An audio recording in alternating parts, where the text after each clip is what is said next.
Seorang siswi yang merupakan bendahara kelas di Mojokerto, Jawa Timur jadi korban Penemuan mayat gadis berinisial AE, siswi SMP kelas 3, terkait kasus pembunuhan terhadap siswi SMP di Mojokerto yang pelaku tak terima korban menagih uang iuran di hadapan teman-teman. menjaga jasad korban yang tergeletak, di mana adalah Aura Angeli, siswi SMP di Mojokerto, Jawa Timur, ditemukan dalam kondisi.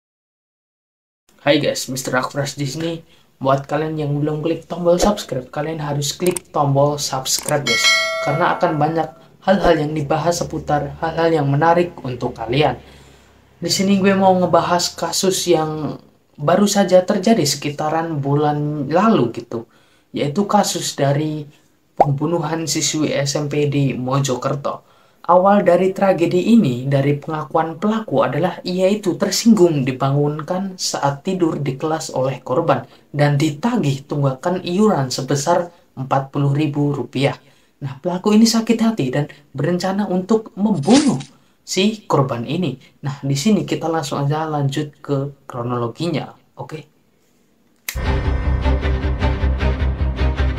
Kita masuk ke kronologinya. Kronologinya dimulai pada tanggal 8 Mei 2023. Adi mengajak AB untuk membegal orang karena pemuda asal dusun Bakalan desa Mojodadi Kemlagi itu butuh uang untuk menserviskan ponselnya yang rusak. Nah, Adi ini mengaku tak diberikan uang oleh ibunya. Biaya servis ponsel itu sebesar Rp600.000. Dia hanya punya uang sebesar Rp300.000. Rencananya, kekurangannya itu ditutupi dari hasil membegal. Tapi ajakannya itu belum terlalu dihiraukan oleh si AB ini. Lalu 13 Mei 2023, AB ini dibuat sakit hati oleh AE karena saat tertidur di dalam kelas, ia itu dibangunkan oleh AE atau si korban ini. Lalu ditagih iuran yang menunggak selama 2 bulan yang sebesar Rp40.000. Nah, malam harinya, AB dan Adi ini kembali membahas rencana membegal tersebut. AB kemudian menyarankan AE 15 tahun, teman kelas sekaligus mantan pacar, sebagai target begal. Nah, siswi kelas 9 SMP itu dianggap sebagai sasaran empuk karena tubuhnya ini kecil dan tidak akan mampu untuk melawan. Selain untuk mengambil harta benda milik korban, ia juga ingin melampiaskan amarahnya kepada sang mantan pacarnya itu. Lalu kita mulai pada tanggal 15 Mei 2023. Sekitar pukul 19 WIB, AB ini menghubungi AE atau korban ini bertemu dan menjemputnya di rumah. Tetapi pamitnya AE ke orang tuanya adalah untuk menonton pasar malam bersama temannya yang berinisial D di Kecamatan Kemlagi. Dia pergi dengan mengendarai motor Honda Beat seorang diri. Itu adalah terakhir kali AE ini terlihat sebelum akhirnya dilaporkan menghilang. AE tidak pergi ke pasar malam, melainkan pergi ke tempat AB di desa Kecamatan Kemlagi. Oleh AB, AE ini disuruh untuk menunggu di pekarangan yang berjarak 100 meter di belakang rumahnya. Nah, disitulah kemudian AB yang sedari awal menunggu di dalam rumah mengendap-endap menghampiri AE, lalu membunuhnya dengan cara mencekiknya. Untuk memastikan AE ini sudah meninggal, AB ini sekali lagi mencekik korban yang sudah jatuh ke tanah. AB kemudian membawa korban ini ke rumahnya yang sedang kosong menggunakan sepeda motor si korban ini. Selanjutnya, AB ini memberitahu Adi jika korban ini telah dieksekusi. Lalu, si Adi ini datang ke rumah tersebut dengan cara dijemput oleh si AB ini. Nah, saat AB sedang mencari karung dan tali untuk membungkus jasad korban, Adi ini memperkosa mayat korban. 2 kali dia melakukan persetubuhan tersebut. Nah, sambil cengar-cengir, Adi ini mengaku kepada si AB bahwa telah menyetubuhi mayat korban. Nah, malam itu juga pukul 21 WIB, kedua tersangka ini berangkat untuk membuang jasad korban yang dibungkus dengan karung putih dan ditaruh di bagian depan motor. Nah, saat di perjalanan, tetangga AB ini sempat menegur bungkusan tersebut dan dijawab oleh si AB ini bahwa bungkusan tersebut adalah bungkusan sampah. Awalnya korban ini hendak dibuang di bawah jembatan Rejoto, Kota Mojokerto. Namun karena situasi ramai, keduanya ini memutuskan untuk membuang jasadnya ini di gorong-gorong dekat rel kereta desa Mojoranu, kecamatan Soko. Setelah membuang tubuh korban, kedua pelaku ini menjual HP korban dan laku sebesar 1 juta rupiah. Uangnya mereka bagi dua, sedangkan motornya ini dipreteli dan rencananya akan dijual protolan. Lalu sebulan kemudian, tepat pada tanggal 12 Juni 2023, mereka berdua ditangkap oleh pihak kepolisian. Penangkapan itu bermula dari HP korban yang terlacak dijual ke seorang tukang konter. Polisi berhasil menemukan adanya jejak percakapan terakhir antara korban dan AB ini. Sejurus kemudian, AB ini diringkus di rumahnya. Selanjutnya, Adi juga ditangkap. Adi ini saat itu sedang menonton pertandingan voli di desa Banjarsari, kecamatan Jetis. Keduanya ini kemudian diminta menunjukkan tempat pembuangan mayat korban.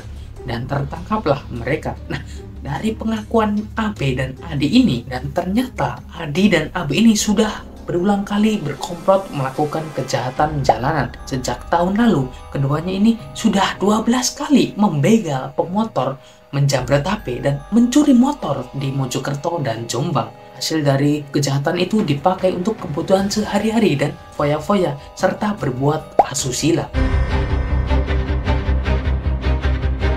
Nah guys, di sini gue mau ngebahas tentang latar belakang si pelaku ini.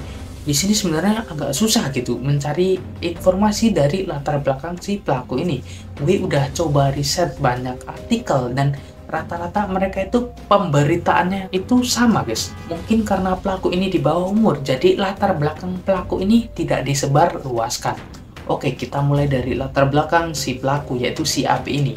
AB ini berumur 15 tahun, masih sekolah SMP kelas 9 dan sekolah di SMP 1 Kemlagi. Buat kalian yang sekolah di sana dan mau menambahkan berita, kalian bisa tulis di kolom komentar di bawah guys.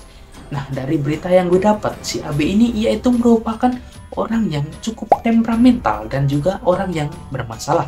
Ia sering keluar masuk BK dan juga dia itu merupakan jagoan kelas. Jadi nggak ada gitu orang yang berani sama dia, itu katanya. Nah, dari latar belakang keluarga AB ini dilansir dari radarmojokerto.com, si AB ini bisa dibilang dari keluarga broken home. AB ini masih berusia 15 tahun, disebut kerap diperlakukan kasar oleh orang tuanya sejak kecil. Bahkan ayah dan ibunya ini telah pisah rumah dan sedang dalam proses perceraian. AB lantas ikut tinggal bersama sang ibu dengan membantu usaha penyembelihan ayam di rumah pembubutan Dusun Kemlagi Barat, Kecamatan Kemlagi. Nah, si AB ini selalu bangun pukul 2 dini hari untuk membantu menyembelih ayam. Jadi dia itu di sekolah selalu tertidur gitu. Terus kita bahas latar belakang si Ali ini. Nah, si Ali ini dia tuh berumur 19 tahun, memiliki latar belakang keluarga dengan ekonomi yang bisa dibilang minus gitu. Pelaku hanya tinggal bersama SR, ibunya yang sudah tidak bekerja lagi. Ayahnya sudah lama meninggal dunia. Ia lantas menjadi tulang punggung keluarga. Dengan background pendidikan lulusan MTS, warga dusun Randurejo, Desa Mojo, Watesrejo, Kecamatan Kemlagi ini hanya bisa bekerja serabutan di toko besi. Nah, si Adi ini memang orang yang pendiam dan tertutup, tidak pernah bersosialisasi dengan warga atau pemuda setempat. Keluarganya juga tergolong miskin, kata Kades Mojo Watesrejo Agus Supriyanto. Nah, dari kasus ini kita bisa belajar bahwa keharmonisan keluarga, psikologi anak, dan ekonomi sangatlah penting sekali. So, jadi buat kalian para orang tua, tolong diperhatikan baik-baik anaknya. Peran orang tua dalam mengasuh anak itu sangat penting, karena dari anak terciptalah generasi selanjutnya.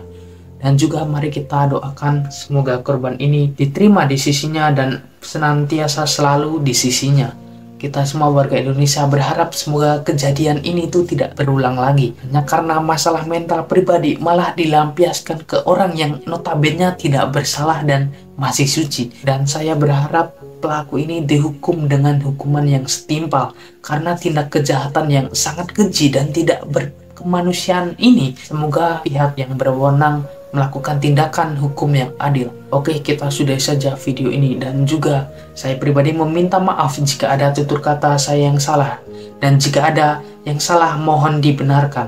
Saya Mr. Akpras, mohon undur diri. Goodbye.